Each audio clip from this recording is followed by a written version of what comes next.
Squire! Yes, great hero. I am great, aren't I? Oh, very great, oh great hero. Yes, I knew that. Squire, Page, there's something that bothers me. What could that be, your omnipertinence? Well, not to put too fine an edge on it, I'm worried about the future. What could you have to fear from the future? Your eternal splendiferousness. Well, you see, you know how great I am, and I certainly know how great I am, but what about people 500 years from now, or 1,000? How will they know how great I am? Was. Well, you see what I mean. Not really. Well, it's just that I've always been great in a very general sort of way. I've certainly done lots of great things, but the more I think about it, the more I begin to feel, well, that I haven't done that one great thing that will set me apart from the merely more or less great men of history. I see. But I can't for the life of me think of what sort of great thing I should do. That's a toughie, sir.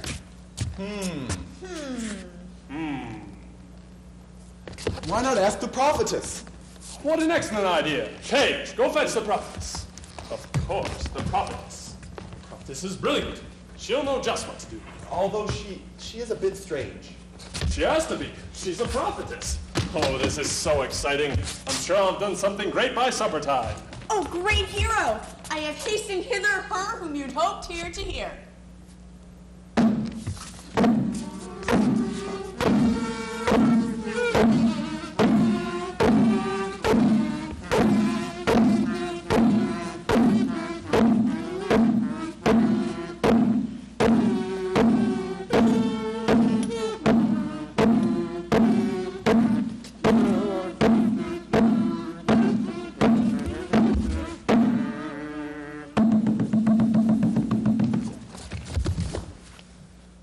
Prophetess, tell me what I must do to be remembered. Wait!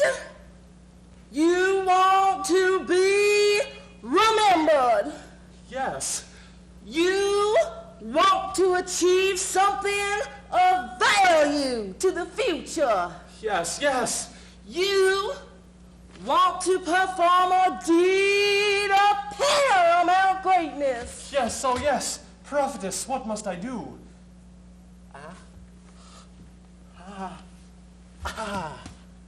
I must consult with God. With God! She's stepping apart to pray. And now she's gone into a solemn trance. Look, what's happening now? She's going into a prophetic frenzy. Amazing. Hallelujah. Look, the frenzy's subsiding. The divine possession is leaving her. We must pray.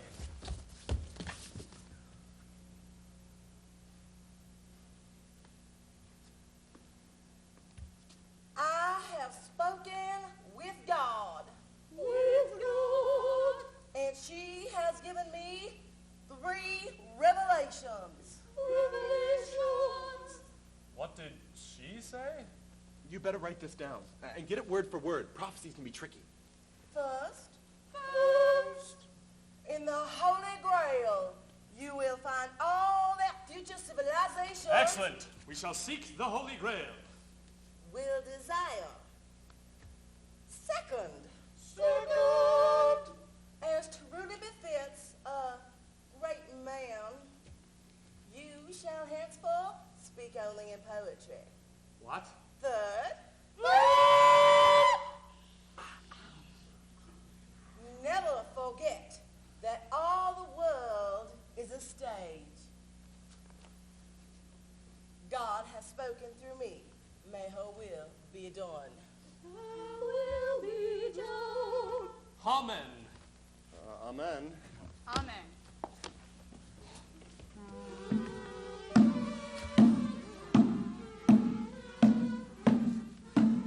Well, this should be simple enough. All we have to do now is find the Holy Grail. Your lordship, Yes. there are 3 parts to this prophecy. You're supposed to speak in poetry. In verse. Verse? It's going to take some practice, I admit, but you can manage if you have the wit.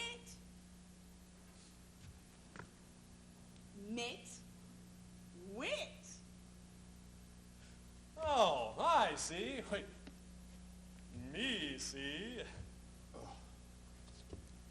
10 syllables should make up every line. Some practice and you'll soon be doing fine. And do I always have to make it rhyme? It isn't necessary all the time. You've both gone mad. No, it makes sense. In classic plays, the heroic characters always speak in verse. I think it's silly. It makes me feel so noble and sincere. I think it's ridiculous. I'm not going to start speaking like that, prophecy or no. It's all right. You don't have to. It's just for him. Good. We're not the heroic figures, so we don't have to be as dignified. A pig without a cat is like a dog. You're sure that's what she meant? All I know is in tragic plays, the heroes always speak in verse. He's a hero, so it only makes sense. Wait, that's it. What? The third part of the prophecy. Read it back to me. I have not seen the cabbage farmer here. And third, never forget that all the world's a stage. So he has to speak in verse. All the world's a stage. Ha! What? Look! Well, that certainly explains a lot. Sire! Wait! The prophetess has made a firm decree. Excellent, your lordship. Wait! That's it. So now I speak in meter all the time, with 5 iambic feet in every line. A couplet, I've made a couplet, that's it. So now I speak in meter all the time, with 5 iambic feet in every line. Yes, that's it. Your lordship? Do tell me, squire, what is it you require? Internal rhyme, yes. Yeah, we've solved the third part of the prophecy. What? Look! And? We're in a play? I do not understand. Please explain. All the world's a stage. Look at all these people. But there's no one here except for us. What about her? What are you pointing to? The oaken chair? Or him? A banister beside the marble stairs. Or that gentleman. And now you're pointing to the windowsill. I'm sore afraid you both have taken ill. He doesn't see them. What are we gonna do? Perhaps you're trying to make a fool of me. No, sire. There's an audience out there. I swear there is. Applaud or something, please. Come on. See? It can't be. I think you speak in jest. Wait. Sire, I can prove we're in a play. Anyone have a program? Can I borrow this? Look. Where did you get that? From that person there. That's the fireplace.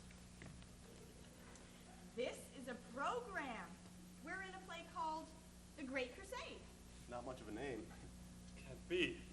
It's not possible. Look for yourself.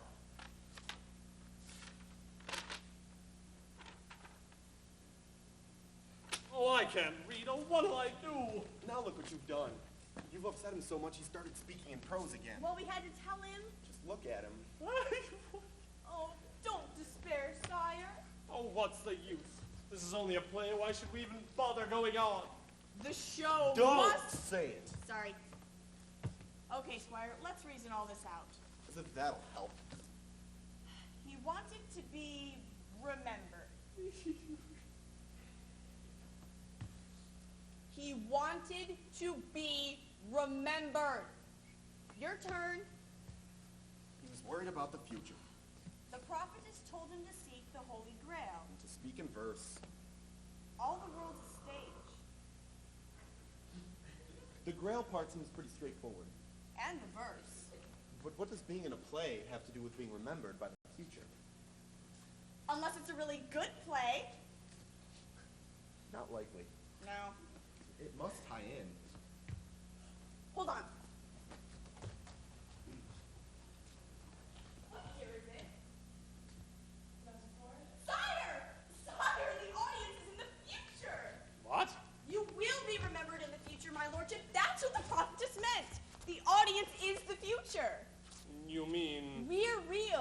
audience is only allegorical.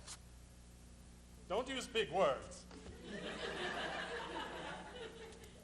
How well you will be remembered depends on how well the audience likes the play.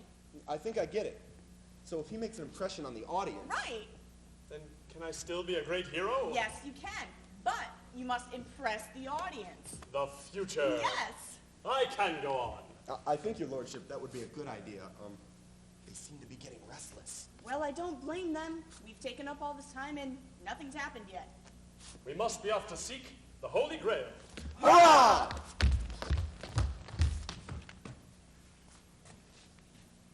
Let's try that again, shall we?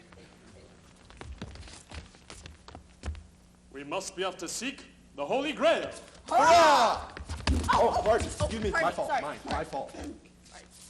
Well, I don't know where it is. Neither do I. Hey, don't look at me. We better think of something quick. I hear someone snoring in the back row. I know. Act 2. The desert city of Bazoom. The Zoom. So we go there then. Excellent. Let us go. Your lordship? What is it? Verse, remember? All right, I forgot it. How now, brown sheep? We'll be here all day. Come on, my lord. Let's go get your sword and armor.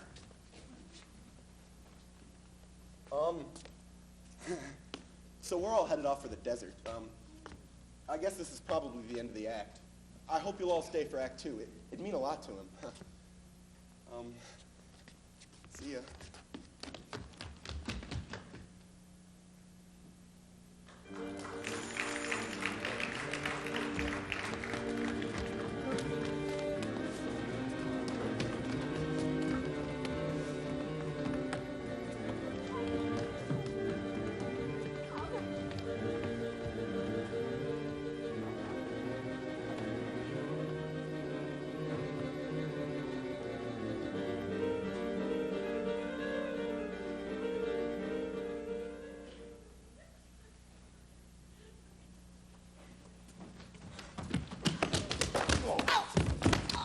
At last, we reach the city of Bazoom. Bazoom. Look, the audience didn't leave. And so we must have reached the second act. I would think so, sire. We must have. Most excellent. How many acts in all?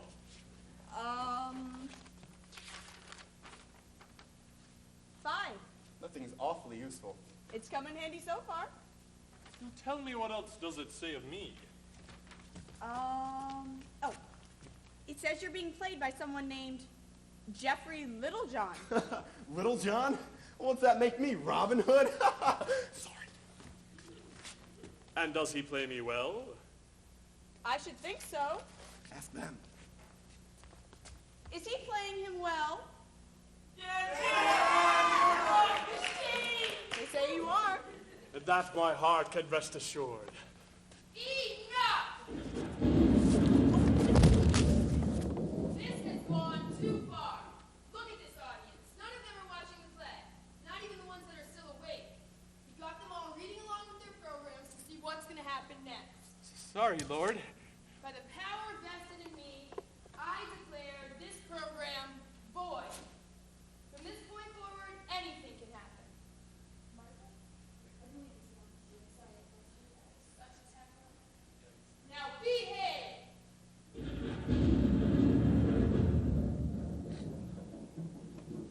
Well, that was impressive. I'm impressed. So, what do we do now? I'm not sure.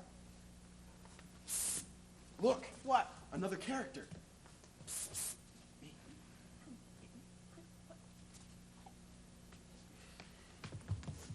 I think he's calling us over.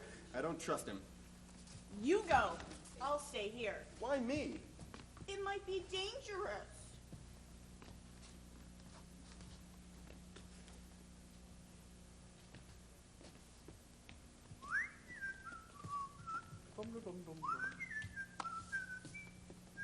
It's nice weather we're having. Yes, it is. Who are you? My name? It is not important. Oh, I was just asking. No, that really is my name. Not important? Ah, oui. It has given me an identity crisis terrible. I see. It is worse than you think. I see. I know that you are looking for the Holy Grail. How'd you know that? I know many things. I see. I know that the badger is the largest indigenous carnivore in Great Britain. I did not know that. Neither does anyone else. Astounding. I also know how to find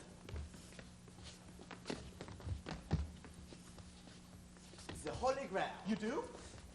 More or less. More or less? Meet me in the Belching Dragon Saloon in 2 hours. I will tell you how to find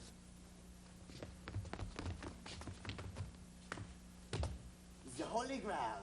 Why can't you just tell me now? Dramatic tension. Duh. Oh, hey.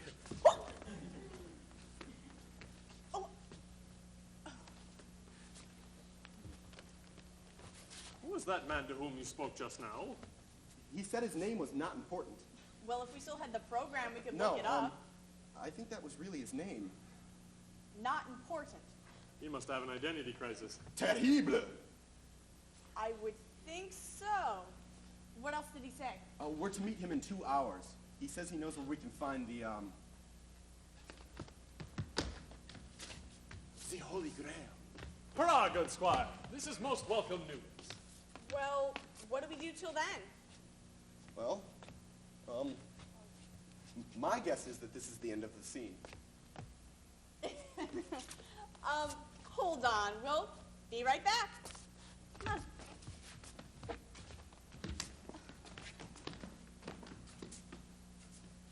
Sire.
I don't like this place. Neither do I. Here we stay until the stranger comes.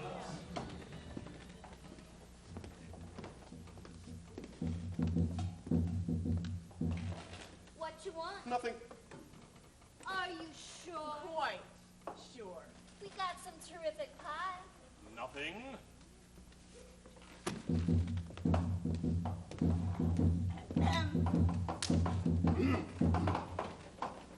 I wonder if he'll even come.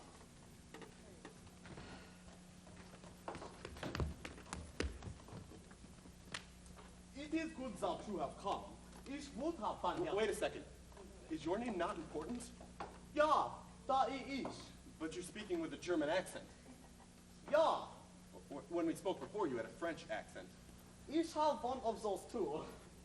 So you're not really French? I don't know. I have this terrible identity crisis. I like the French accent better. This is not difficult to change. I understand that you know about the Grail? Ooh la la, I can see that you are the great hero. Yes, I know how to find the Holy Grail. To find the Grail, you must first find the other half of this map. Ah, this is an ancient map to the Grail's secret location. Oh, no, this is a map of Epcot Center. But really, the Grail's location is revealed by a poem written on the back. Well, Well, what does this half of the poem say? I don't know. It is written in magic ink. You cannot read it without the other half. And how are we to find the other half? The rest of this map is possessed by an evil sheik. What's his name? Zeke. Zeke? I have to take a leak. Oui. Ooh la la. Ha ha ha ha. Ha ha ha. Yes, Zeke. We are not meek. We'll seek this Zeke, the evil sheep. Was that line really necessary? Just ignore it. He is here in Bazoom. But no one knows where. No one may see him and live. Bummer. Beware for your lives. This map will put you in great danger. And you mean to leave the map within our care? Well, I am merely a supporting character. I cannot hope to find the Grail alone. If you do find the Grail, I will assist you and follow your progress. And what do you get out of it? Zeke is my nemesis. I do not wish to see him get such a great prize. If you do find the Grail, I only wish to know what it contains, for that is my great mystery.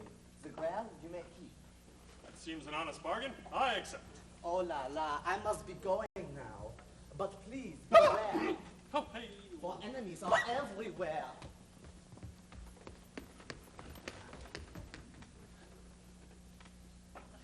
What now? We have half the map. The poem still cannot be seen. No, he's right. The poem's invisible. I can't read it. Hide it! That a friend of yours? Excuse me? That man you were just talking to? Oh, we were just asking him directions. Oh, I see. Why do you ask?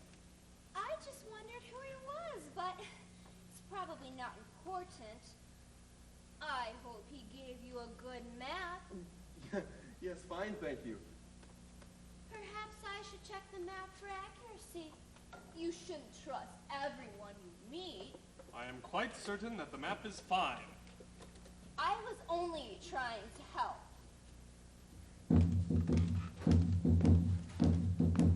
Kill them. What did she say? I don't think I like that. I do believe it's time for us to go. Give us the map, or we'll kill you. I cannot fight all of you alone.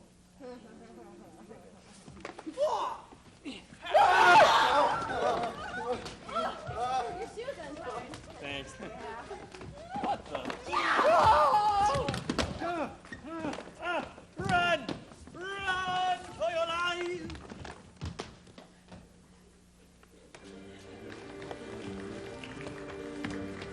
Oh, God!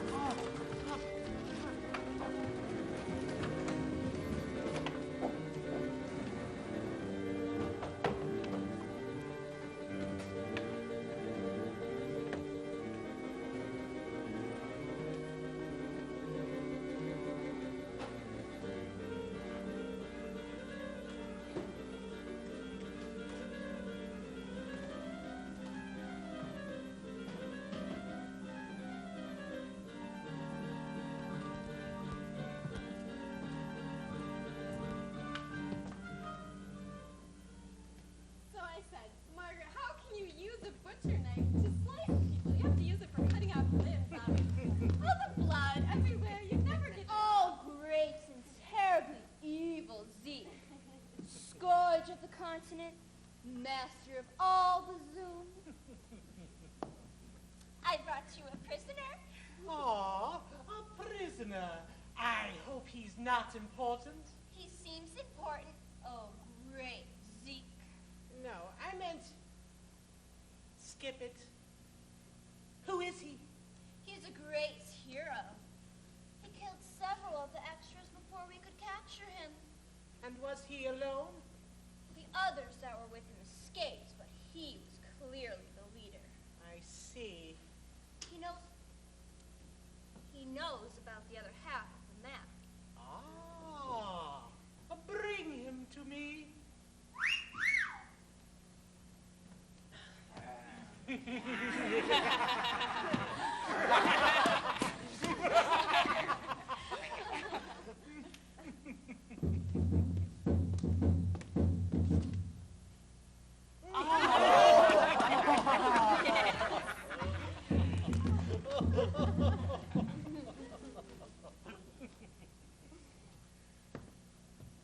You are the great hero. And you are Zeke?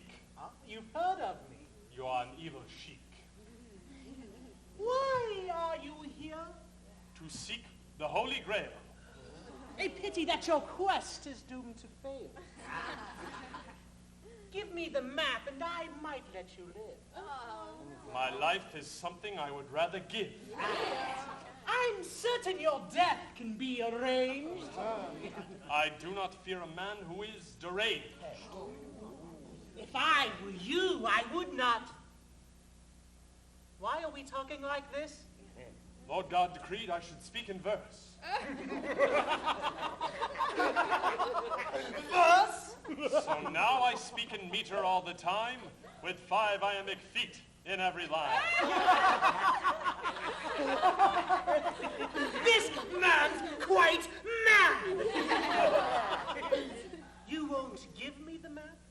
What is this map to which you have referred? I'm referring to the other half of this map. Does it look familiar? Your men have searched me. I don't have the map. It's true, your evil ship. I searched him myself. Very well, but I think you know where it is. I'll never tell you. I would rather die. Oh, I'm not going to kill you. Yet. I suppose I'll have to torture you. And do your worst. I shall not yield to pain. You look pretty durable. I wonder what sort of torture would be most effective. You could boil him in oil. Too messy. Oh, you can make him watch MTV. Non-stop for weeks. Yes, but MTV hasn't been invented yet. What about the Chinese water torture? Yeah. We live in a desert. We have no water. How about the special secret torture? We could never find enough elephants. Or Jello. Yeah, madam, besides that trapeze, she is too hard to set up. That's my favorite. No, I need something really evil, not necessarily painful. Now, don't get me wrong. I'm fond of pain, although it's better to give than to receive. A little joke there?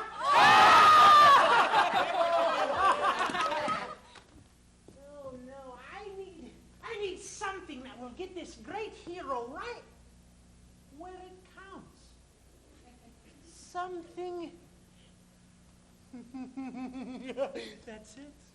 Ooh, what inventive torture have you devised? A unique one. Yes? Specially suited to the victim.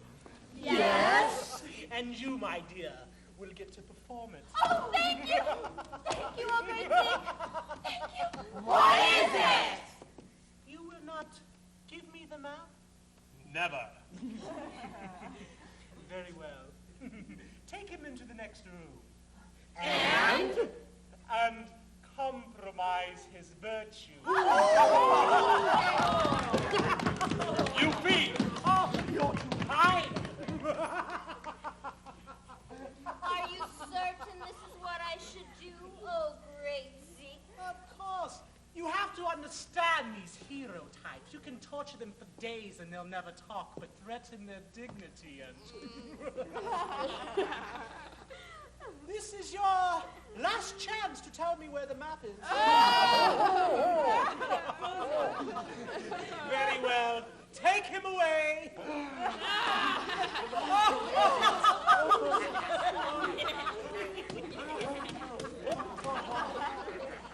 I really am evil, aren't I?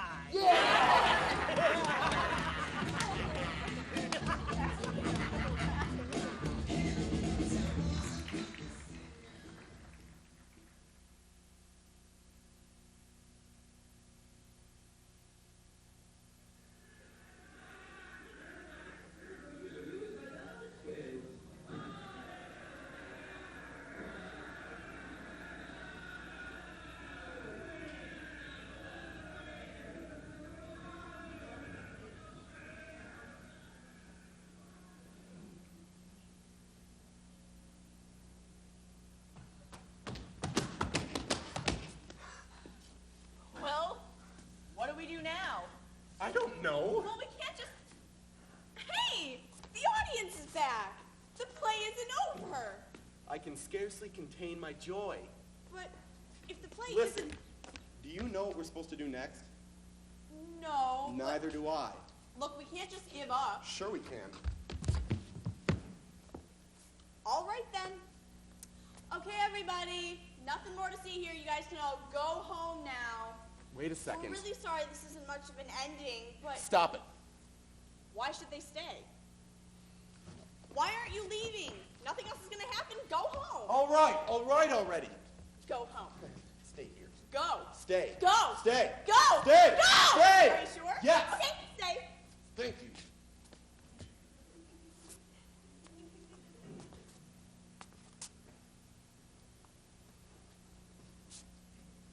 What? What do we do now? Not again. It is hard to say, you know. Excuse me? It is hard to say how many characters are in the play. And who are you? You do not know me? Should we? I suppose not. No one remembers my name because it is not important. Oh, It's... Oh, whoa, wait a second. So what is your name? I just told you. Not important? Oh, spare me. Come on, how many characters can have that name? Just one. Do you not recognize this accent? But not important was a... Oh, well, he was a little more gay? Oh, yes. Some of the time, you know. It has given me an identity crisis terrible. How much more can we milk that joke? Okay. The hero was taken prisoner by a gang of thugs at the saloon. We still have the map, but we don't know what to do next. Ha! A gang of thugs, you say? Yes, a gang of thugs. It is probably... Ha! Yes, sir. As I was saying, Zeke's extras.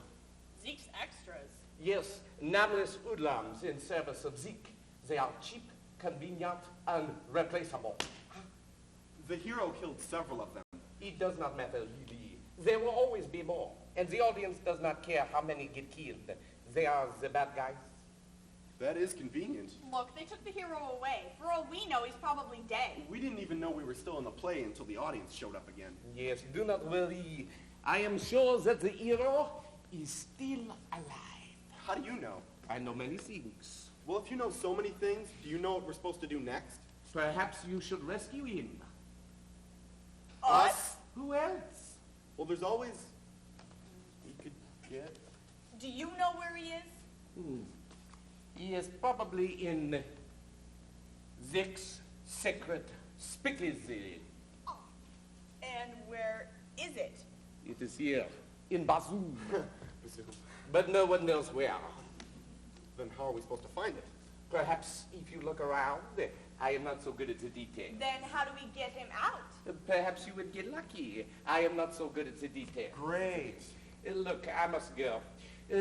I'm sure you would do fine. Wait a second. Why are you always leaving? I mean, where do you have to go? Off stage. Duh. Well, that was helpful. Cheer up, Squire. At least we're making some progress. How are we supposed to rescue the hero? I mean, even if we find this secret speakeasy, we can't just go barging in there. I don't see why not.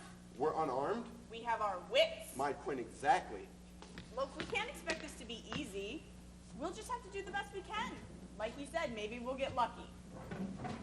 Swords, daggers, spike clubs, get your weaponry here. What did I tell you? Hey, miss. Yeah, what you need? We need some weapons. Well, today's your lucky day. We got us a special bargain sale on pull-ons. What are those? Well, there's lots of different kinds. Basically, it's a jagged piece of metal attached to the end of a long stick. Oh. They're great for killing people you don't want to get too close to, you know what I mean? Help me out here, Squire. I don't know much about this sort of thing.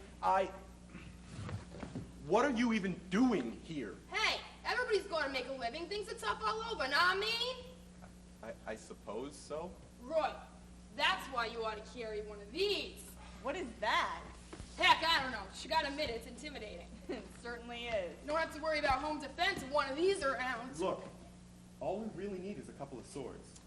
Well, okay, but I think you're making a big mistake. No, I Hey, think man, get your magic here. Potions, powders, elixirs, antidotes. What now? You settle up with this one. I'll go talk to her. She might have something useful.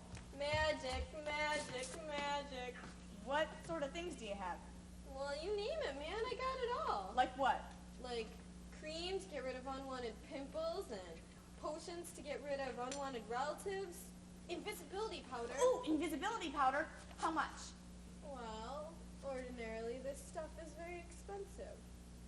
But for you, 300. That's an awful lot. I'll throw in this love potion, too. What would I want with a love potion? That's my last offer. Hold on. Square. Excuse me a second. She wants 100 each for the swords. Yeah, but I can get us some invisibility powder for 300. Really? That's what she said. It'd certainly be useful. How much do you have? I'm flat broke. How about you? Me too. You don't have anything? The hero always handled the money.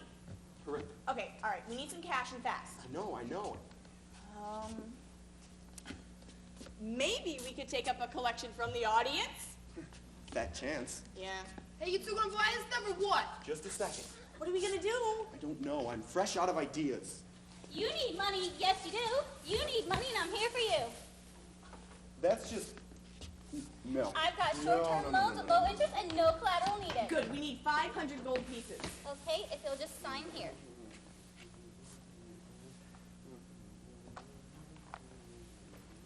Here's 1, 2, 3, 4, and 5. Thank you very much. Thank you. I got money. Yes, I do. I got money. How about you? Well, that solves that problem.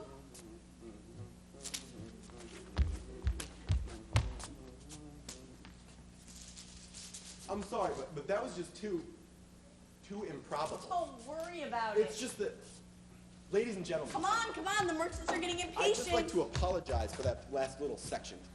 Now, I don't know who's responsible for this plot, but I think you've all been very patient with the whole thing. Thanks for the powder, but I really don't need a love potion. Keep it, man. Maybe it'll come in handy. We hope that the events from here on out will be a little more plausible, You got 200 for the swords? but we can't make any There promises. you go. I guess that's all I wanted to say. Thanks again. Well, guess that's it. And did you apologize to the audience? Yes, I think some of them might even stay. Good, then let's go look for that hideout. Let's go. Let's go. Let's go. Let's go. Let's go. Ah!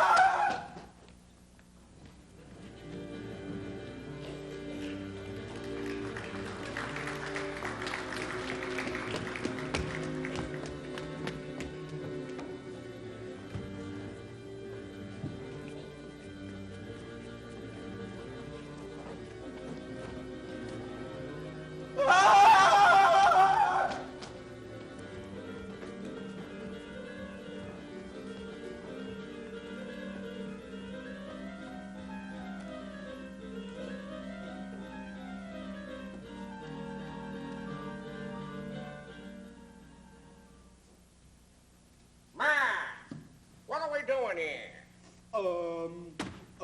We're guarding the entrance to Zeke's Speakeasy. Look, I know that's stupid. I mean, why do we gotta guard it at all? So it'll be safe? Look, it's a secret speakeasy, see? Nobody knows where it is, see? So what's to guard? You think too much. I just wonder is all.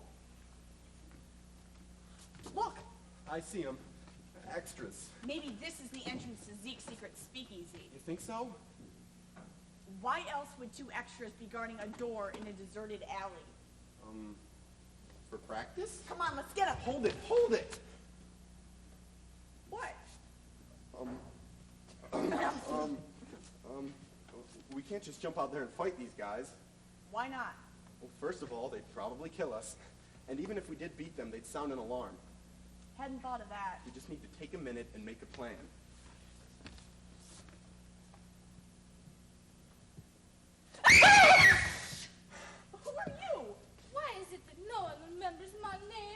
It's not important. Oh, you remember me. Oh, I could kiss you. No, that's okay. Have you ever considered therapy? Actually, it makes for a very interesting lifestyle, if you know what I mean. I guess I could understand that. We're getting ready to rescue the hero from Zeke's secret speakeasy. I will assist you if you like. Maybe you could create a diversion. This particular body is excellent for that purpose. Good idea, and then we can sneak up on the extras using the invisibility powder. You have invisibility powder? We bought some. This stuff is not cheap. I thought we got a pretty good deal. How much? 300. Ooh la la, I would not have paid more than two. Okay, fine. Can we just do this? What should I do? You go distract him, right? And we'll take care of him from behind. Right. Right.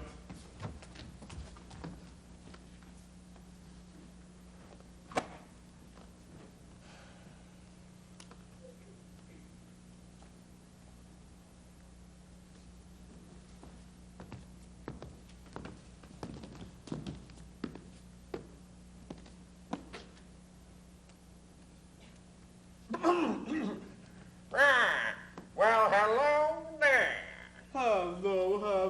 Hello. I was wondering if you big, strong men could assist a poor, helpless woman. It would certainly be our pleasure, mademoiselle. Our pleasure. You see, I have lost my way. Oh, that's too bad. Isn't that too bad? Yup, too bad. And I'm very afraid. Oh, are ya? Too bad. Yes, because I have no one to protect me from scum like you. What? Scum! Well, that was easy. I like being invisible. Come on, let's go rescue the hero before this stuff wears off. Are you coming? I'm not invisible. A bit trop dangerous. Come on, we'll go without it. Her, whatever. I will dispose of the bodies and wait for you here. Is that all right? Hello? Oh, well.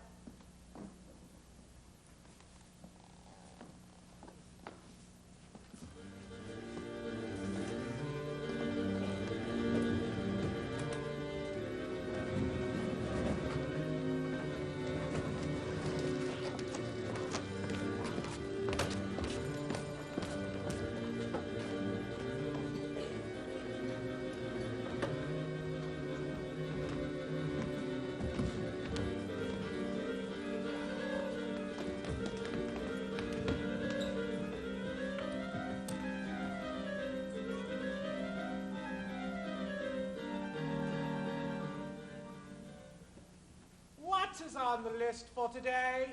Let's see. Get up, Done it. get dressed, Done it. kill a small, helpless animal. Did I? Oh, yes, a puppy, I think. Or was that yesterday? God! Yes, Your Oppressive Cruelty. Did I kill a small, helpless animal today? Yes, Your Evil Ship, a bunny rabbit. Really? Don't you remember you used to speak? Oh, yes. How could I forget? What else? Have breakfast. I must have done that. I don't feel hungry. Torture prisoners. Ah. And what have you learned from the great hero? He still does not reveal the map's location. Oh, well, I suppose we'll have to kill him. Perhaps if I compromise his virtue again? No, I don't... Please, I would like to. I mean, I would do anything for you, oh great, evil Zeke. No. You there! Me? Yes, you. You know that hero we're holding captive? Yes, Your Vile Putrescence. Go and cut off his head. No! I mean, it would be such a waste. How so? We're so close to having the map. We'll find the other half eventually. Could I see the map? Of course, my dear. Perhaps if I confronted him with the map and compromised his virtue, maybe then he would crack under all the strain. Hmm. It's just a silly idea. No, you right. That just might be the thing to do, my little angel. Here is the map. See what you can do. I'm sure you'll be proud of me, oh great, wicked Zeke. Oh, I'm sure I shall.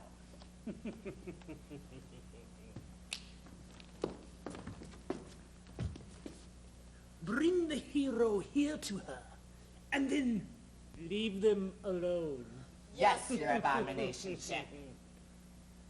Do we understand each other? Leave them alone? Oh, yes. Good.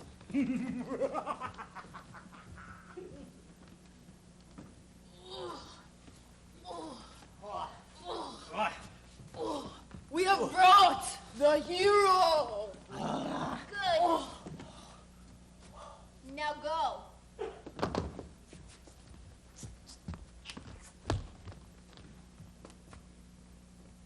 Quickly. We don't have much time. Well, not sure if I can again. No, you must escape. Escape? Yes, I'm going to set you free. Well, I confess that's very kind of you, but I really don't think that's such a And here, good idea. here's the other half of the map. The map? Yeah, I tricked Zeke into giving it to me. How can I ever thank you for this map? Let me come with you. Excuse me? Let me come with you. Well, I really don't think... I love you. I'll never leave you. Gosh, it's just that Oh, to have you take me in your arms again. Rapture. God, Sire, we're here. We've come to rescue you. just in the nick of time. Take his hand, Paige, so we can make him I'll out. never leave you. How did you infiltrate this evil lair? Invisibility powder. But you're not invisible at all.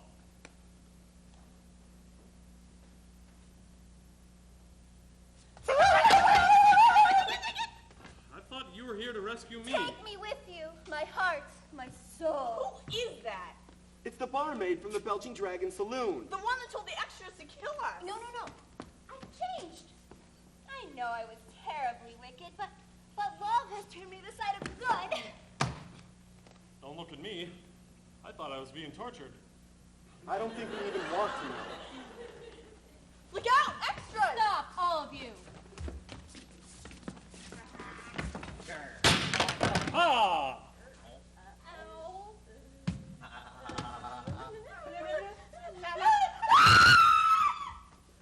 Hurry, we must fly. There will be more. I'm coming with you.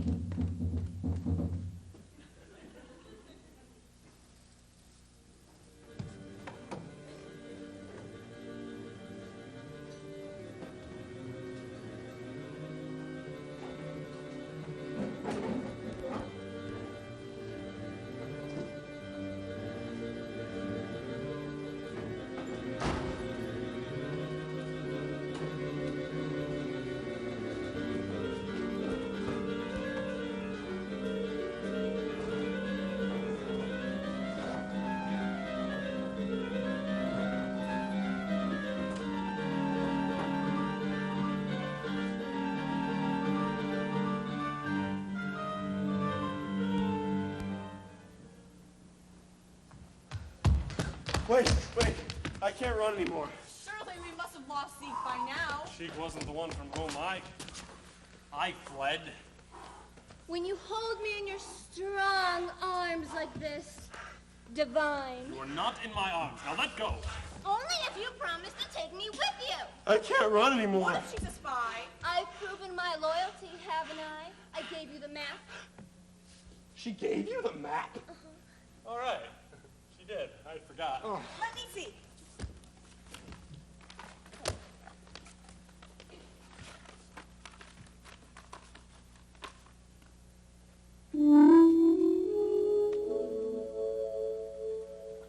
Look, the magic runes appear. What does it say? If you seek the Holy Grail, the Grail itself will find you. Turn around and take a look. The Grail is right behind you. That's it? That's all it says. And the grail must be... There it is! It must have been here all the time. Excellent. We found the Holy Grail. Yes, you have. thank you. You've really saved me quite a bit of trouble. You traitor! No! Oh, you're quite right. She is a traitor, except she betrayed me, not you. Then how did you find us? I counted on her betraying me, and then I followed her. Child's play, really. Now, if you don't mind, I'll be taking that grail. You'll have to pay for that grail with your own blood. All yours. You're hopelessly outnumbered. But there are two. Two of you and four. Four of us. Four. Ha. You're hopelessly outnumbered! Sorry, I got held up. It's her fault. I just had to run in your chainmail. See? Sorry, my bad. Do you mind if we take this back a bit? Sure, Yeah. Okay. I guess so. Thank you. You'll have to pay for that grail with your own blood. Oh, with yours, you're hopelessly outnumbered. How about you? Do your worst.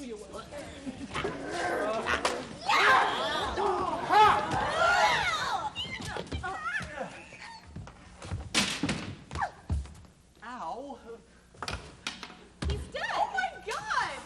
But he's the hero. He's not the... Let me go! I'm nothing without him.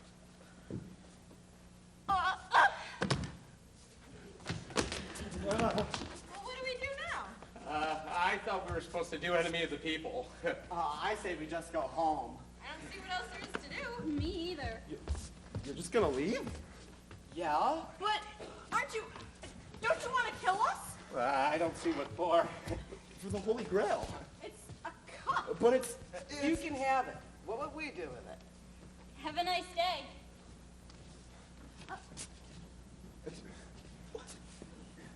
You gotta be kidding me. The hero, he's dead. They're wooden swords. They're all dead. I don't get it. Congratulations, mi ami. What?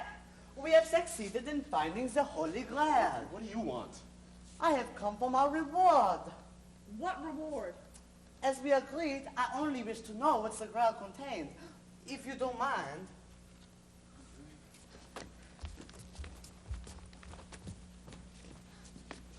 Oil. What? Nothing but oil. Very interesting. That's it? Oh, one more thing, if you don't mind. What? The map. If you are finished with it, may I have it? I suppose that would be okay. Oh, thank you. What are you gonna do with that? Well, in just one day, my nemesis has been defeated. We have found the Holy Grail. I am going to Disney World.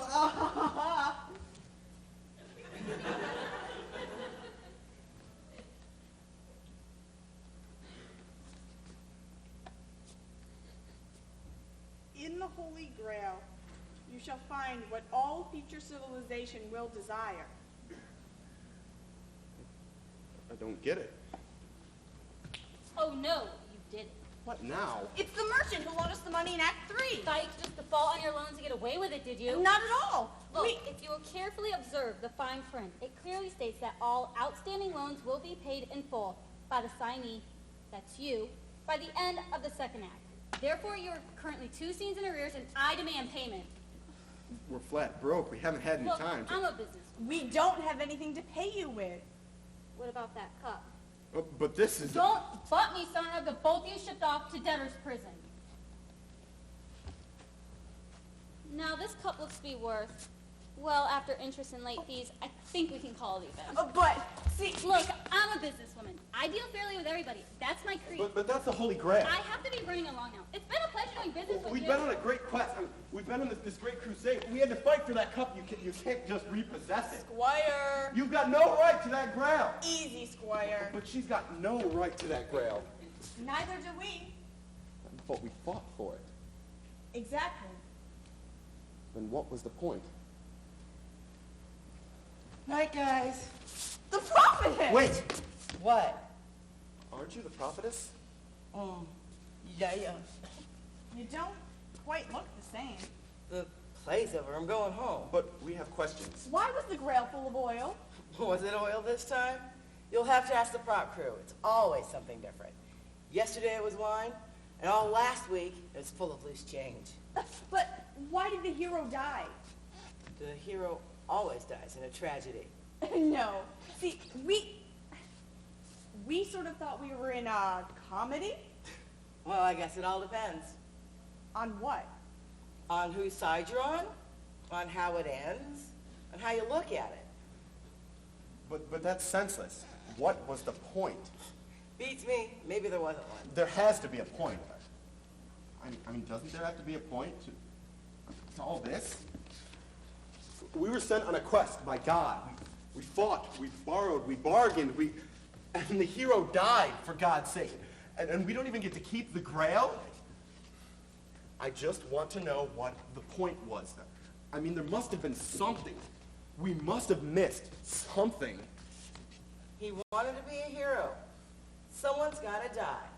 Him, the girl, the other guy, all three of them. The two of you. Someone. You can't have a hero if no one dies. But that's senseless.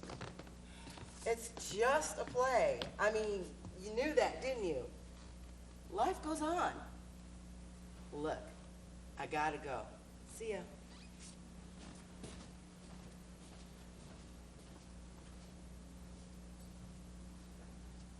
Hey! They're still here. I thought you said the play was over. I can't figure it out.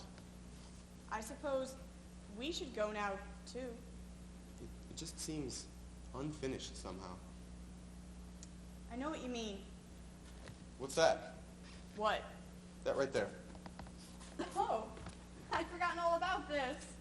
Must have dropped it. What is it? It's a love potion. Love potion? One of the merchants gave it to me. Well, what are you going to do with it? I hadn't given it much thought. Oh. Do you want it? What would I do with it? I don't know. Maybe you should keep it as a souvenir. I feel like I should give it to somebody. I think the play's over. We should go. Hold on.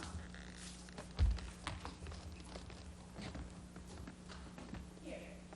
Share this with somebody, okay? All right. Feel better? I think so. Come on, it's late. We're going to go now. Thanks for watching. Good night.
Team just gets back so fast with the ball.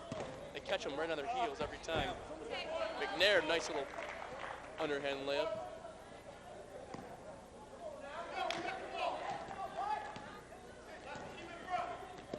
Romulus now being guarded. Double team now. Ball almost stolen to Fox. Fox little floating lane shot, no good. Strong with the rebound and the putback. And the Spartans just won't stop coming. A lot of control there. McNair loses it off his knee. Well, with a 22-point game with 8:05 to go. Tough to say. It really is. I think that anything can happen. I mean, well, we've seen, you and I have seen a lot things. stranger things happen. We've seen teams down 10 points with a minute left, and all of a sudden, within 10 seconds, it's a tie game. So, they got. Nice If you're the foul from Panthers, Romulus. you got to keep scoring. You got to start playing some defense at some point. As they cause a turnover right there, great job of getting back, and they need a few more of those to get the momentum changed a little bit and set the stage for what could be a pretty spectacular comeback towards the end. 20-point deficit now for the Panthers, and we'll see if they can come back and make the game interesting. You know, you take it one possession at a time, and that's what they seem to be doing out here. They're not really rushing a lot of shots. They're still playing within their game. Nice look that time. Great play, great finish. That time. Hopewell with a nice finish. Yeah, I was just going to say Hopewell.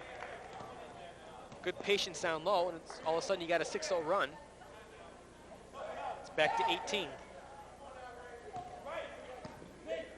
Vanderveer now kicks it out to McNair, who penetrates a little shot off the glass, and McNair's come up big in the last few games we've seen.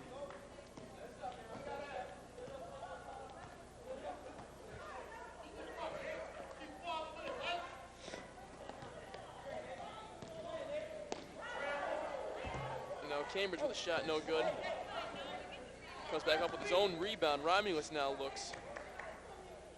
Passes it down in the corner to Cambridge, who penetrates, dishes it off to Hopewell. Back out to Romulus, guarded by Vanderveer. Hopewell sets the screen. Nothing there. Romulus penetrates, looks to shoot. Nothing there again.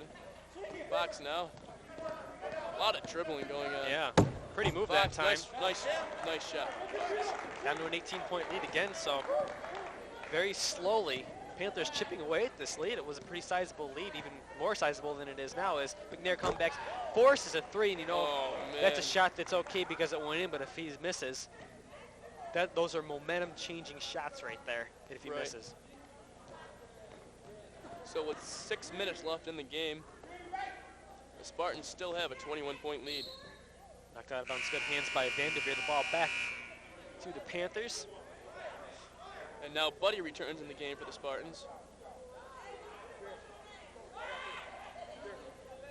As LeCastro exits.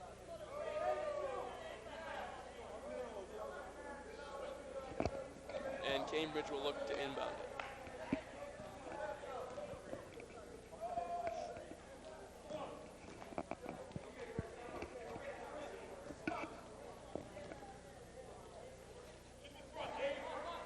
Fox just holding it now, being guarded by Vanderveer. Romulus with a jump shot, no good. Big rebound from Vanderveer. He looks up court, but there's no one there. Yeah. Buddy over to McNair, who just brings it in. It's hammered. Finally. Finally, I know he got hammered before he even moved. As I was saying earlier, McNair's come up big in the last few games. In the last game we had here against Finger Lakes, McNair scored 14 points.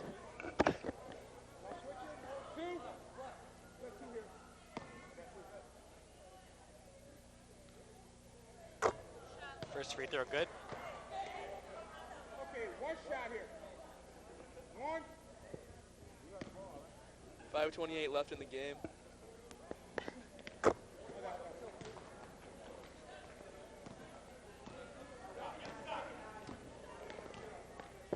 As Fox brings it up. Ooh. Strong now. Brings it in the lane. Blocked by French. Romulus comes up with a rebound. You hate those opportunities when a player blocks it and it falls right into the hands of the opposite team. Oh, McNair, strong move off the glass. That was just pretty. Timeout called by Cayuga. So with just under 5 minutes left, the Spartans lead 82-59. Yeah. Under 5 minutes to go. The only thing, if you're in the Panthers huddle, that you can keep telling your guys is just, hey, keep battling. You never know what's going to happen. I think Hugo's going to miss some shots. You don't want to get into a situation where you start fouling right now. I think you need to cut that deficit down before you start fouling. Let's not take anything away from Hugo. They came out, they fought hard, they played excellent. Anton Kowalski prepared his team very well for this game tonight. Take it one game at a time. That's what you got to do throughout the entire season. And if they can close this game out, that will set the stage for that big OCC matchup coming up this Saturday. Big game.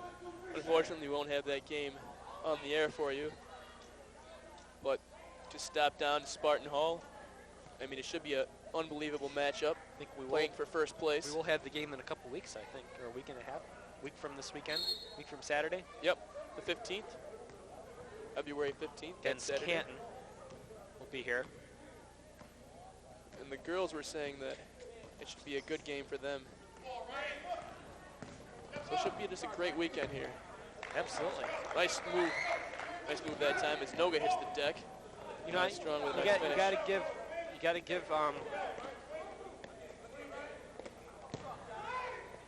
nice shot down low from French. You got to give Tompkins credit though. They haven't thrown in the cards yet. They're still battling. They're still working hard, just like you have to do.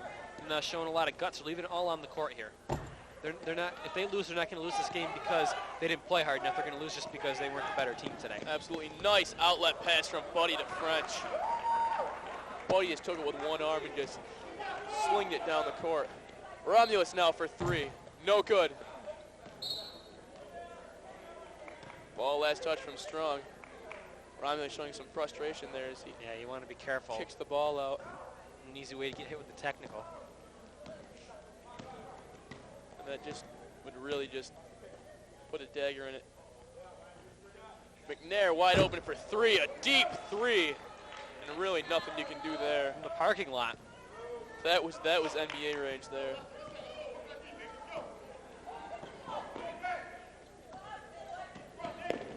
So if Fox finally gets it across, good pressure from Nick Vanderveer. Just under 4 minutes. Oh, and French just steals the ball. Vanderveer looks nice crossover. Oh, Vanderveer for three. And he gets it, but they're going to give it to him as a two. His foot was on the line. And the Spartans bench is just going crazy. Everyone loved that. Everyone thought that Vanderveer was going to pass the ball off. Kind of a good decision on his part to pull up. He settled for what the defense gave him. He took advantage of it. Foot was on the line, so it was only a two. Full timeout taken now. That was just a pretty little crossover. I think he broke Fox's ankles on that. Ooh. So with 3:29 left in the game, the Spartans lead 91-61. Yeah, it's pretty 30-point lead. This game is it's pretty well in the books here. It's just a matter of closing it out with class. You know, you don't want to get too cocky and run up the score too much. Just do what it takes to get out of here with this win right now. Too many teams get a little carried away in these situations, and I just hope for a lot of class. Yeah.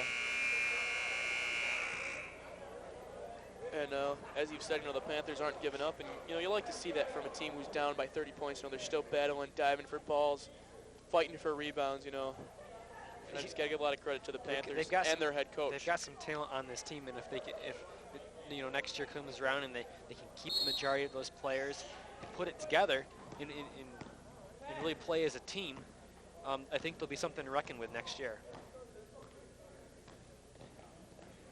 Now one for the Panthers, number 23, Ross Sandless.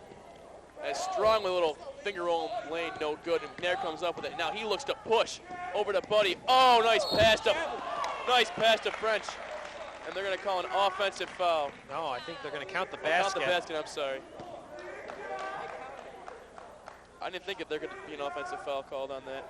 French just a great finish there on the end, and Buddy just... This is just an exhibition here today. Yeah. Just a fantastic display of athleticism and teamwork and defense. And they put it all out here today and showing every aspect of a good quality team. And now LaCastro back in the game for the Spartans. As French makes the free throw.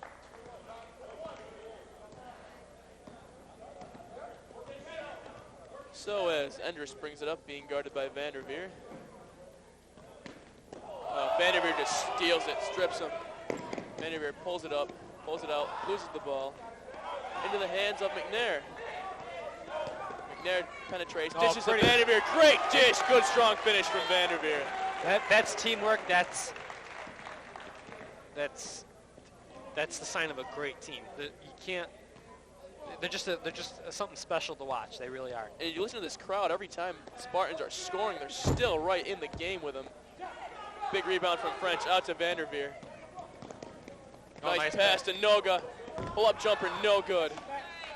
Into the hands of Spirok. Spirok between the legs. Nice dish. Nice dish. And Sandless is fouled by French. Yeah, that's a good-looking play that time. As we said, the Panthers haven't light up all game, and they're just getting outplayed right now. So with 2:14 left, the Spartans lead 96-61. As Sandless has 2 shots.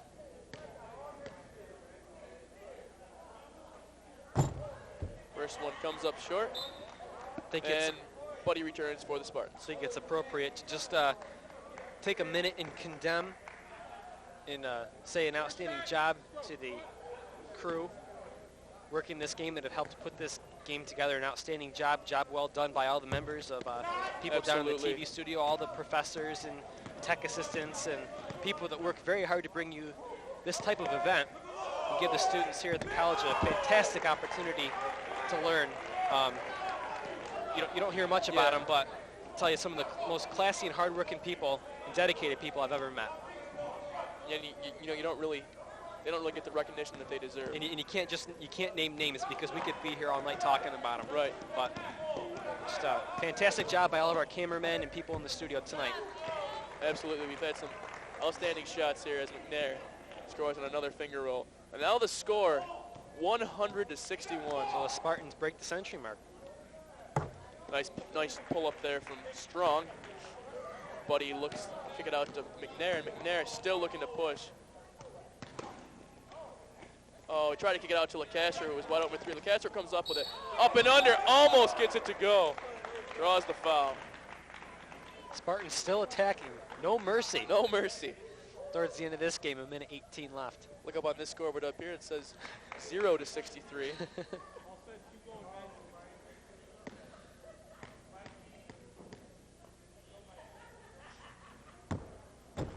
As LeCastro misses the first. All smiles tonight down on the Spartans bench. Outstanding performance. Oh, yeah. I mean, the whole team just really played well.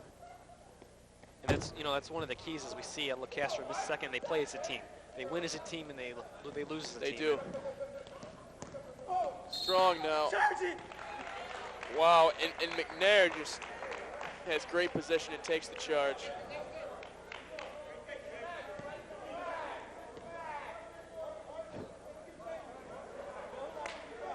Minute 11 to go, so.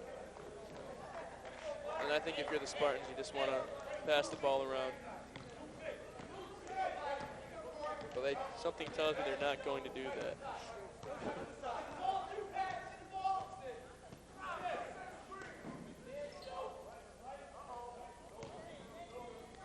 Now Buddy up top, being guarded by Endress. Crossover, kicks it over to McNair. Pulls the 3. No good. Big rebound from LeCastro. Back up, gets blocked into French's hands. And that's just the way the whole game has gone. Absolutely. For the Spartans. Every bounce, every loose ball has gone Hugo's way, not to take anything away from them because they've worked hard. Steal from LeCastro. Kicks it over to McNair. Little pull up there. No good. LeCastro comes up with it. He spins behind the back pass into the hands of Noga. No good. Still fighting Noga with a jump shot. Still no good. Just can't get it to fall. Noga trying to get in the scoring books here. Scoreless as of this point. He's had some good looks and not able to cash in. Spyrock gets his first jumper of the game. So now Buddy looks to push with 10 seconds left in the game. 102-65 here. McNair from deep. No good. Down to 2 seconds. 2 seconds now. And Cobb is just going to let the clock run out. So the final score here at Spartan Hall, the Cayuga Spartans 102, the TC3 Panthers 65. Outstanding performance by the Spartans tonight. They didn't look past their opponent like we had a hunch they might. You just take it one game at a time, just keep collecting the wins, and we'll see what happens on Saturday. That should be I a know good you'll game. You'll be here doing the PA announcing as you I always will do. be here doing the PA Fantastic job. announcing. Well, Fantastic job with the sports program here so far thank this you. year. I'd like to congratulate you on that. It's too bad you haven't been able to get down here.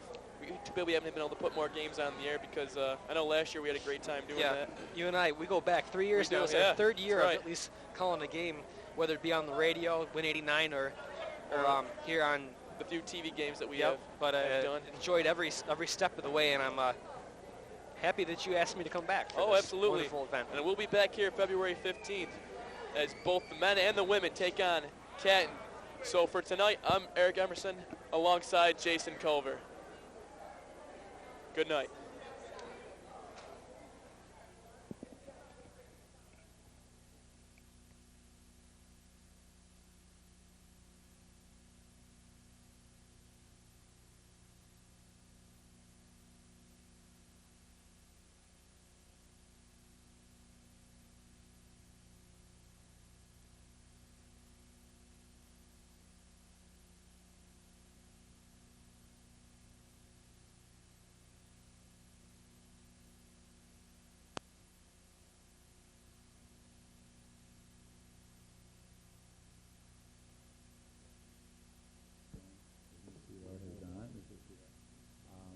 This time I thought the CFR backing, and I think Judy hit the nail on the head. Judy started to believe that the community needs to start working together.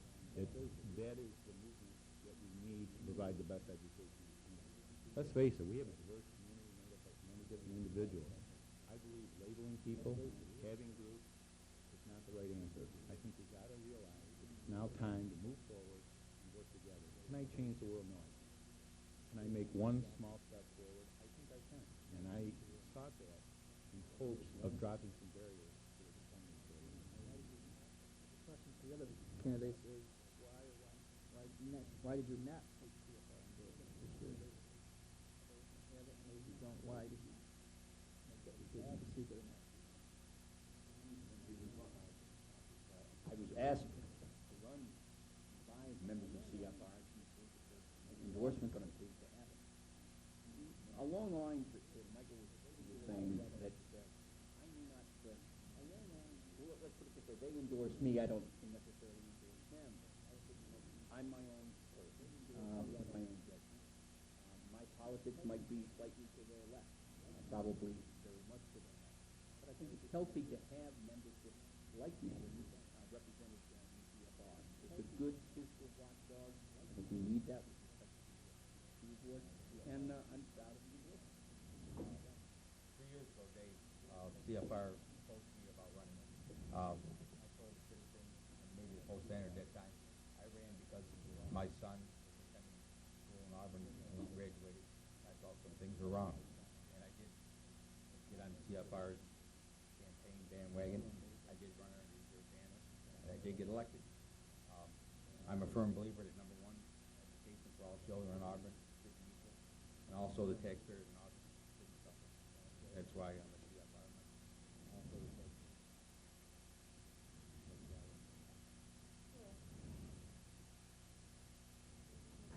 think that every Board of Education member has to be fiscally responsible.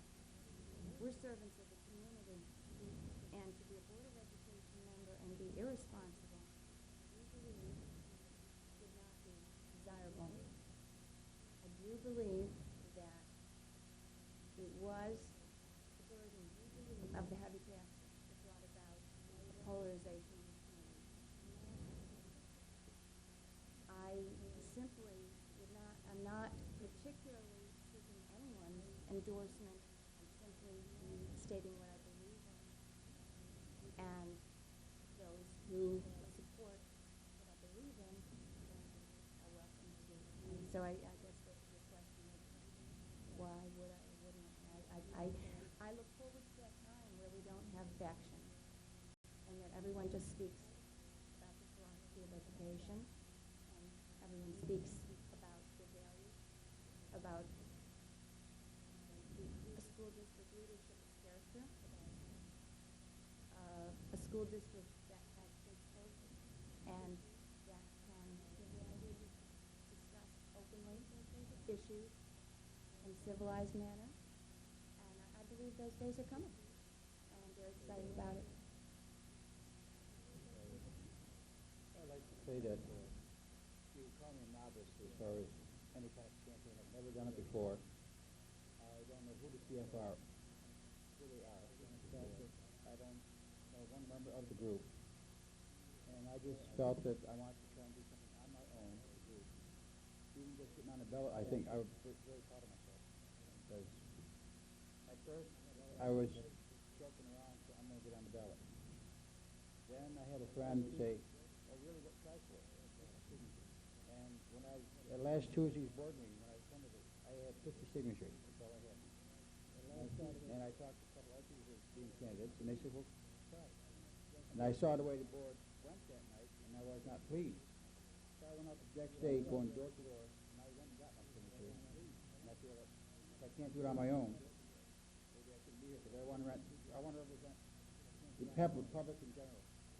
Like I told some of the people who I signed my petition, if I am elected to the board, and there is an important matter coming up, I'm going to want to go canvass my neighborhood, and all the neighborhoods now, and say, look, this is what we're planning to do.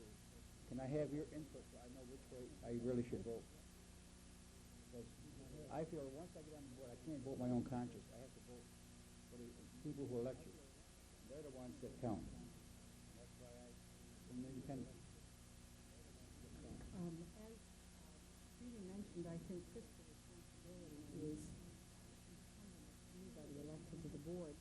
And like many of the other candidates, my husband and I own our own home and pay taxes, so we have no wish to be paying higher taxes than are going to be are necessary, higher than we need to.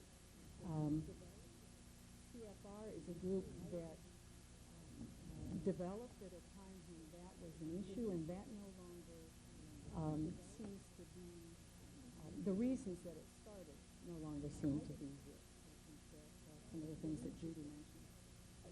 I did not consider, I never thought of seeking the endorsement from CFR. I think that it's very important to have a diversity of voices on the board, and over the last several years there's not been that diversity. The voices have been primarily candidates who were part of CFR or were backed at CFR. And I'm here because a number of people approached me and asked me and said they did not find that they were being represented by the current board. So I'm here to provide some of that diversity.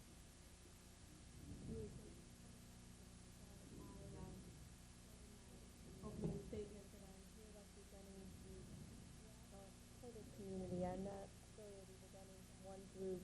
We're all concerned about our taxes here in the district, but as a positive team effort with the parents, community, teachers, students, we can go forward and make this the envy in Central New York School District. That's great.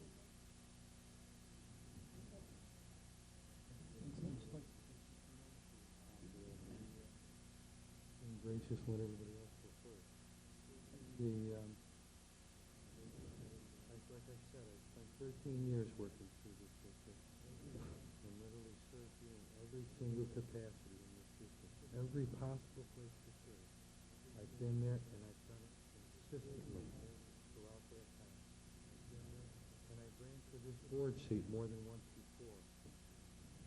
And I think that should tell you two things. One, I never quit.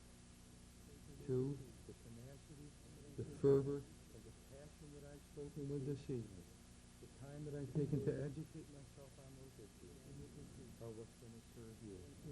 And I feel that that could not be done by any group. Any one group that dominates anything in a majority is not any good for you. There's a public interest in deciding public funds.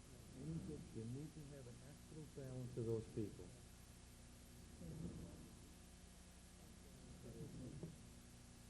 Question for all the parents. Kind of a simple question. A route to get there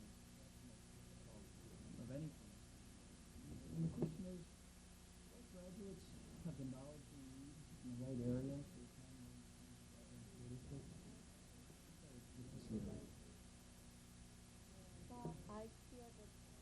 they're going to need to know a little bit more.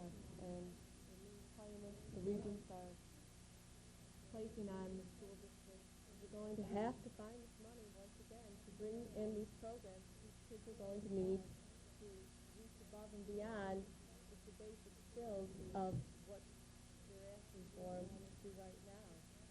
And I will definitely push, like Kenta said, advocate, lobby, whatever we need to do to bring this money into this district. I don't think anybody's fighting hard enough for us up here. Bring this money into this district. I don't think anybody's fighting. I guess college, college freshmen, community college, I'm the repository of many of the students, not necessarily from here, but certainly from our system.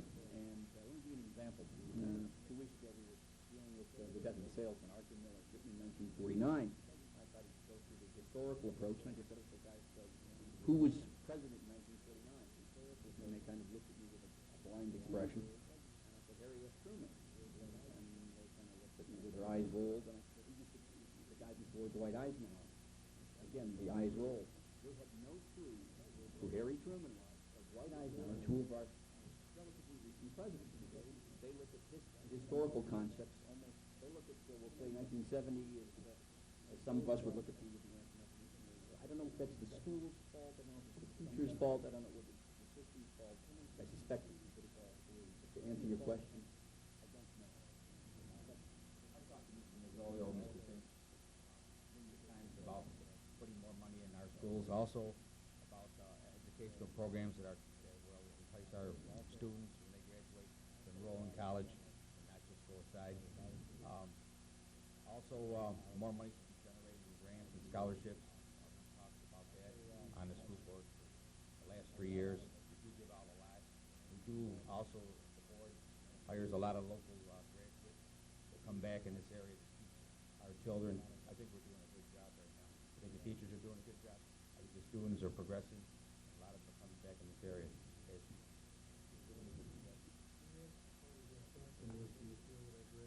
Ready. And, I'd like to answer that in maybe a roundabout way. We have an opportunity in this community, and really are trying to sell ourselves in this community to bring in a chip manufacturer.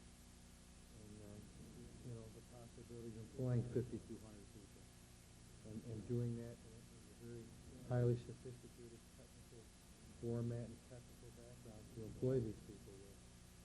And we look at how we're valuing our education, we're looking at that dollar. So wouldn't it be far greater for us to look at that dollar and realizing that if we can give something like that here to our community, how much greater that'll be for us, how much more that can employ people, how much more that'll be able to provide a living, strong wage for people to buy homes with and not just rent apartments, how much value that'll add to the tax base of our community. If we really want to build, we're going to have to get out of the mind frame. It's going to cost too much. Because this community has opportunities for growth potential that is unlimited. So we're still stuck in thinking how much it's going to cost us rather than how much we're going to gain by having something here that can attract somebody. Having people of education that these businesses are going to look at when they come here. We're thinking about it all the wrong way. We need to not put everything into I don't want to spend every dollar we got, and I'm not out there to give it all away. I said I have 9 children. Half the time I'm robbing Peter to pay Paul to make ends meet. Just like everybody else. I work every day. I work hard, and I'm not looking to give all that away for nothing. But I do see a value that the education and the strong education of this community can bring into this community in other ways. And that's the way we need to begin to look at things. In 1992, I was a parent in the district. It was before I was on the Board of Education. I wasn't really knowledgeable about our school district. I knew everything seemed to be fine. My kids seemed to be progressing. I became a Board of Education member, and as a member of the Board of Education, I would listen to the supervisors of the different disciplines present their information to the Board of Education. I learned that this district was on the cutting edge. I was so proud of our district, and I began to tell people about what a fine district we had, what we offered. Then I watched the cuts that occurred. The cuts in 94, 95. I watched, I'm not going to reiterate the cuts that were taken. And what I've learned is the reason we were on the cutting edge is we had bottom-up management. We had what is now in vogue. We had the teachers were communicating with the administration about the needs and quality of education. Teachers were empowered. What I've seen happen since that time is a top-down, which is very, very outdated in this time in business. A top-down management which does not listen to teachers the way it used to. The fact is, the teachers are the experts. They know what's needed. And if commands come from the administration without the input necessary to make wise decisions, the system suffers. I'm very concerned. Yes, we have fine students who do very well, who go on to careers that they choose or to a higher education. However, what disturbs me is those students who do not have the support they need, the double or tripling of the dropout rate. The fact is that I'm concerned about those students who don't have the support, the remedial support. Again, administration is saying we must pass these readings exams. Administration is not providing the support. I'd like to just add one additional kind of thing. We talked about state standards, and we're primarily talking about academic kinds of things. And I think that we need to be preparing our students to be successful as adults by some other kinds of experiences we give them.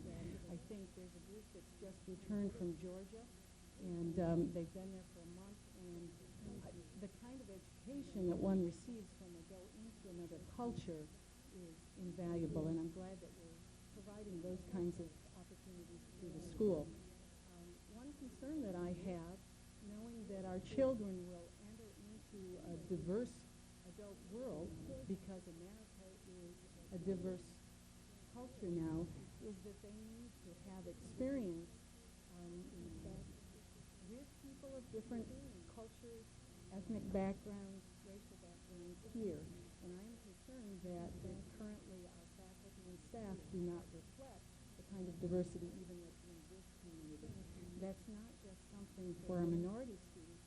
That's something that's important to every student, that they learn to work with people of diverse backgrounds, people who may not have the same kind of background that they do. I've also noticed that some companies will look at the educational background of the community before they move into the community. Because they're going to want the best possible education for their own children. And if we can strengthen our educational faculty here, it'll help bring our job base in. Because without having a strong education, they just don't want to deal with it. Because it's a win or lose situation with some of these companies. We want people who are intelligent, people who are taught the meaning of life, and what it means to. It's just like being in the service when I was in the Navy. You get a new officer out of Annapolis, come on board a ship, and the first thing the commanding officer of the ship would say was, listen to your man who's got a command. Because without those men, you have nothing. I think the administration should be looking to our teachers and listen to what the teachers have to say. Without the teachers, the administration has no direction. Just like in the service, you've got to have direction from all levels of the organization. All levels.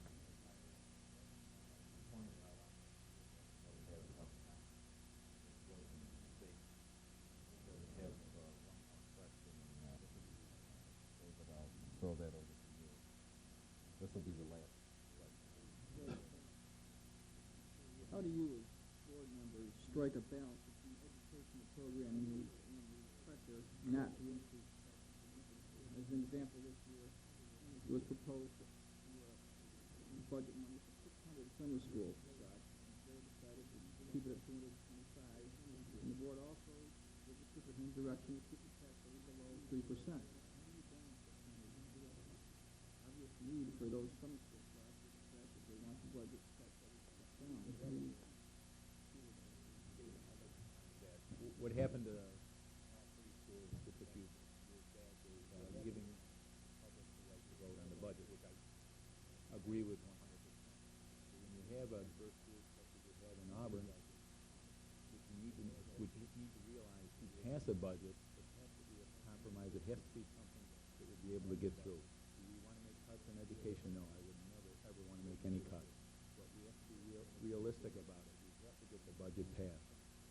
I was an advocate for the summer school kids. I wanted to increase it. I think some board members may have said, geez, I didn't have it when I was young. It's all different today. With the new state mandate, we're going to need help with the children to get them through, to get all the children through.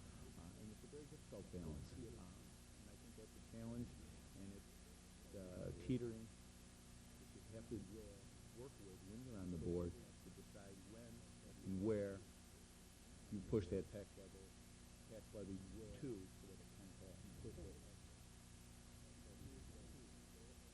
You kind of hit on a crucial note. Improved scorecard for third marking period. And teachers state remember if my daughter does not pick up her grade, she'll have to attend summer school for 2 subjects, science and social studies. And if the slots aren't there, my daughter's going to be kept back for a year. She's already been kept back 1 year when she was in first grade. And I don't really want her kept back another year. So I'm hoping that people understand that these summer school slots are necessary. My daughter had a legally blind in one eye. Said they don't know why. You know, if it's a birth defect or illness. But her reading concept with that one eye shut, she couldn't comprehend her reading. And after she's losing her learning knowledge because she cannot read the material too well out of the social studies book or science book without having extra help. And without the extra help in school, she's going to be lost. So I believe that the summer school slots should be left there and put in full force. Maybe it's because I've got a personal interest in it, but I don't want my daughter being kept behind. She's got classmates that she doesn't stay with. Sorry, I don't want to cut you off. We all have chances here of your closing statement. We better get right into that now so that utilize as best you can. And you're up first with the closing statement. Lawrence Besner Jr. Like I said, I would serve on the school board to enhance an independent view of everything. And I want to represent these voters, whether they vote for me or not. As long as I'm elected, I don't represent just people who voted for me, but I represent the whole district. And that's how I feel about being on a school board with people with like even kids. Next is Rosemary Oaks Lee. I'm very hopeful for the future of the school district, partly because of the people of quality who are candidates for this year's elections.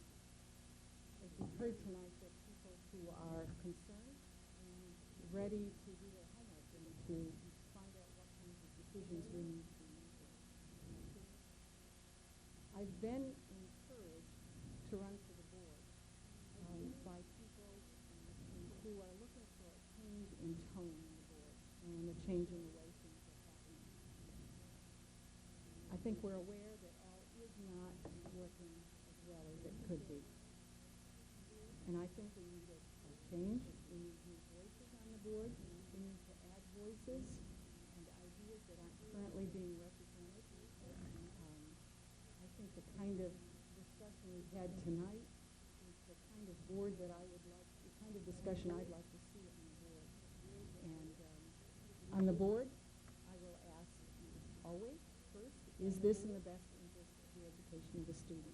How will this affect the people with the decision is another thing. what effect will it have on other people?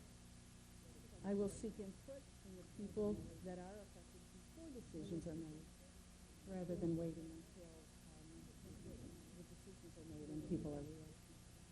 I hope that you will continue to learn about the issues and to learn about the candidates on May 16th. Thank you, Rosemary. The next closing statement by Joseph Radbourne. I've been privileged to be on the Auburn School Board for 3 years. I've gained a lot of knowledge and also have been on numerous committees, Voting Rights Committee, Coaches Ratings, Appointment Committee, the Facilities, the Budget Committee, the Non-Public School Committee, and also Legislative Policy Committee. Also, while on the school board, we have kept taxes down for the district while education has not suffered. We have upgraded all the schools, district buildings, and also its football field at each middle school. We have also settled our Auburn teachers' contracts, and we have also hired Auburn high school college graduates to teach our students, thus putting money back into our city and income.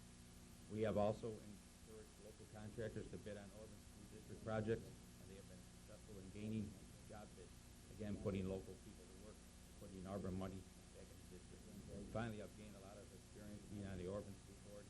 I've enjoyed being able to do things for our children of Auburn. I know I could do much more to taxpayers in Auburn. Give me 3 more years. Thank you. Next is Michael Ferruccio with his. In my opinion, I have 2 distinctly different items I can offer to the Auburn School District. The first is if I'm reelected, I will continue to put forth the best effort I can in expanding our educational programs and learning experiences for our children. I will also keep in mind that Auburn is an area made up of vastly diverse population, and the school board's decisions and concerns have to be not tied to one idea or opinion. I will continue to be fair, honest, and above all, I will continue to place our children as number 1. The second item, which is whether I'm reelected or not, is for me to offer my experiences for any new school board member that is elected from this group of candidates. You have to keep in mind the board is made up of 9 distinctly different people. You can't try and make changes overnight. Changes in your ability to contribute must be made in little steps. Politics are definitely involved, as much as any public office elected by its constituents. You must try not to be caught up in all the politics and make your decisions based on what you believe will be the best for our children and our community. Don't change your decisions due to pressure from other school board members, to appease your friends, or because you know a vote will go one way or the other ahead of time, and you want to look good in a particular group's eyes.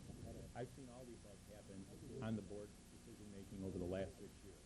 You must try to work with all board members, no matter who it is, to have something to offer. You will get frustrated at times, but you can only do your best and try to contribute what you can. Finally, remember your decisions must be made for all children, and not just for a few, no matter how difficult the decision may be. Overall, it has been a very, very rewarding experience for me, and it will be for you too, if you remember 2 things. Children must always be first, and little steps make for the best contribution. Thank you. Get out and vote. I hope you let me serve 3 more years. Thank you, Michael. Next closing remarks are from Judy Seaton. I'm going to take this opportunity to answer the last question rather than to make closing remarks. The question had to do with balancing the tax level with the educational needs. One thing I remember very vividly is 27 years ago when my husband and I thought about moving to Auburn. I remember Mrs. Stapleton, Dr. Stapleton's wife. I remember her saying, "This is a wonderful place to raise children." And she said it in such a heartfelt way. And I found this is right. This is true. Why I'm saying this is because I know Auburn will support its students. The fact is, the administration, the Board of Education, needs to communicate with the community the needs. As a member of this community, all I've read in the newspaper is we've restored all the cuts, positions. Everything's back. We've done it all. This community will support, if this community is brought along and educated about the issues, the important needs that are there, this community will support its students. I know that. The district is penny-wise and pound-foolish when it cuts grant writers, when it cuts remedial help, when it cuts librarians, when it cuts summer school. These are wise decisions. And our students are going to pay for it. Not the best performing students. Those students will go on. Those students will do fine. The students who are going to pay for those cuts are the neediest students. Those 5 to 6% of students who end up dropping out. They don't get the support they need. Those students who need that remedial help, middle school, high school, those students are the students who are suffering. Thank you, Judy. Is my time up? Is my time up? Well, no, I don't think it is. I was just going to take a breath and basically summarize that I intend to advocate for restoration of those cut positions such as supervisors and others. I intend to advocate for openness, respect for the open meeting laws, and openness by the Board of Education and the superintendent, respect for everyone, staff, students, and parents.